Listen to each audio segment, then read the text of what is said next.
Good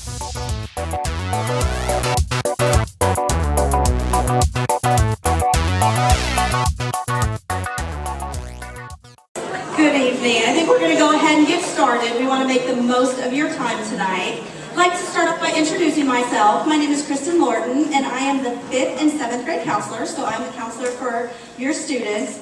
Just to let you know, we have the great opportunity to rotate up with our students. So next year, I will stay with our 5th graders and move up with them to 6th grade. So it's really nice for us because we really get to know our students as we get to rotate with them through the years at their time here at Timberview. Our agenda for tonight, we just have a few things that we want to go over with y'all about some of the big differences from 5th grade to 6th grade.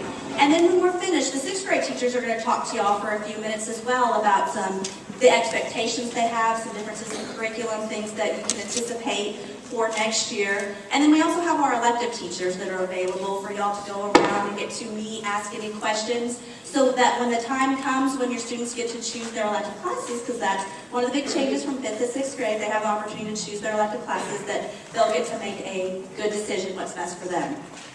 So we're going to start off just kind of talking about the difference in schedules from 5th to 6th grade.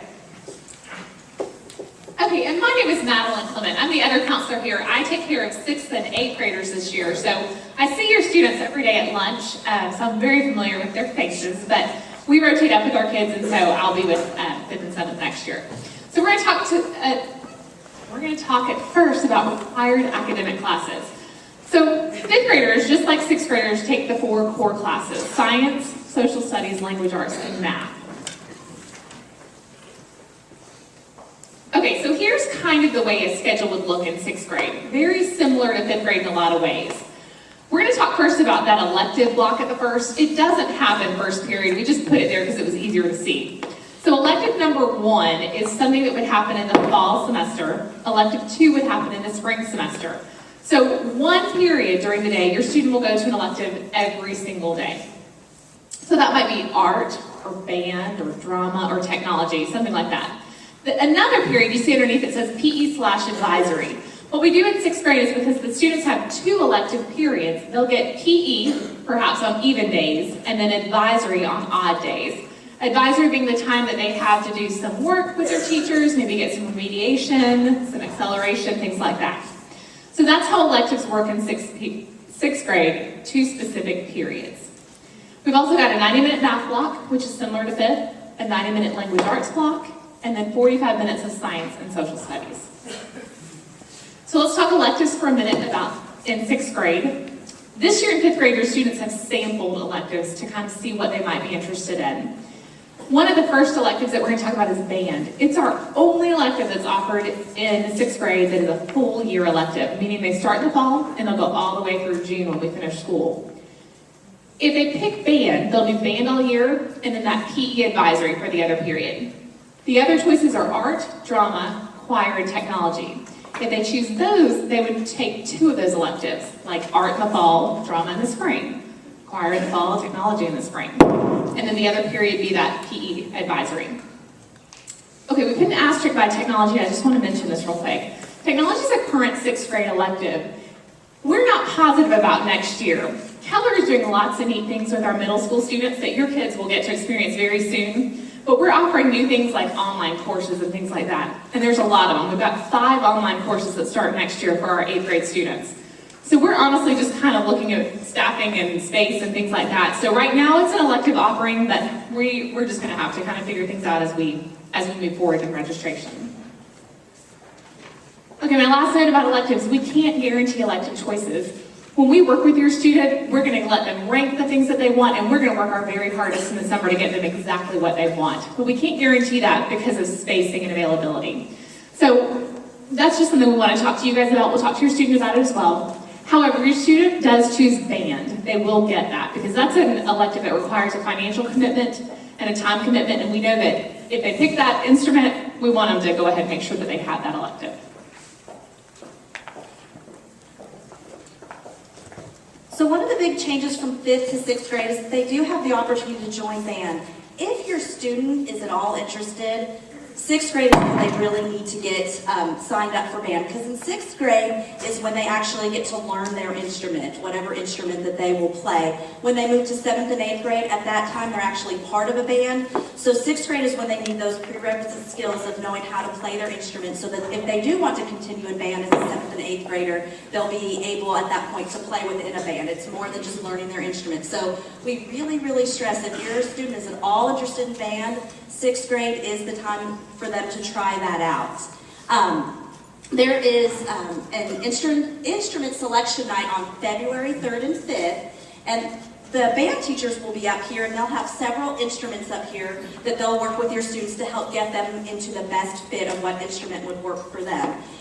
There's been information that's already been home, hopefully you've seen that, about the band night. If you have any other questions, our band directors will be here tonight, and that'll be a good time to talk through that with them.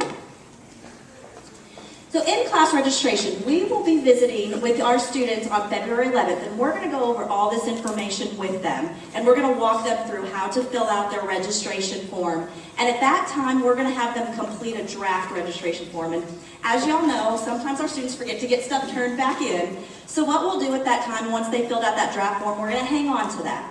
We're going to give them a packet with lots of information for y'all, as well as their official registration form, and that's what they're going to bring home and go over with y'all, and you guys will sign that and return it. Now, for some reason, if they forget to bring that back to us, we'll at least have that draft form, so we'll have somewhat of an idea of what they chose or what they would like to take.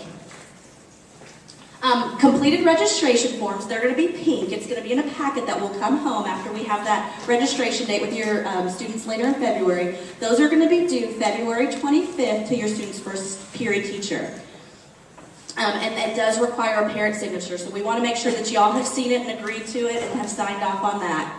If these registration forms are not returned, then we will use that draft form just so we have somewhat of an idea of what they would like to take. So what happens next? What will happen is a verification letter will go home in the spring. We know that students are going to change their mind, and we want them to have the opportunity to do that. So there are going to be a couple opportunities through the year for them to change their mind if they do for any of their electives. What will happen later in the spring, you're going to get, it's called a verification form, and it's going to go home and it's going to be a printout of what elective courses your students have chosen. Just so you guys can know, or double check with us to make sure that what you had requested is what we have, so we know that we're scheduling them for the correct class. That verification letter confirms what your student wants, what they chose, and it is not their schedule at that point. That's just another checkpoint for us to make sure that we got the correct electives that they chose, so that we make sure when we start scheduling, we have the right electives. And it's also a chance for them to change their mind if they want to make any changes at that point. Once students' schedules are received in August, we're not going to be able to make any changes. We've given them several opportunities throughout the rest of this year to change their mind, because again, we know they're going to change their mind. We want them to have that opportunity, but when we hand out schedules in August, that is their schedule. We're not going to be able to make any changes at that time. So the couple times that they will have the opportunity to change their mind is the draft. That's what we're going to be doing with them in their classes when we go to visit with them in a couple weeks. Their final registration, that's the one that y'all will sign off on and send back to us. And then that verification letters will be the third time that they will have an opportunity to change their mind about anything they'd like to take for the next year. So students will get their sixth grade schedule when they return to school in August. And again, we won't be able to make any schedule changes at that time. So that's why we really want to make sure that they take all the opportunities they have during the year to make any changes. But if we do get to that point, that'll be our cutoff. So what's next? Our sixth grade teachers here in a minute are going to go over some of their expectations and curriculum things that they're going to be working on. The elective teachers are also going to be in their classrooms for y'all to have the opportunity to ask them any questions. All of you should have gotten a purple sheet when you walked in, and that will tell you where you can find those elective teachers, what classrooms they're going to be in. And Ms. Clement and I will also be here if you have any questions for us.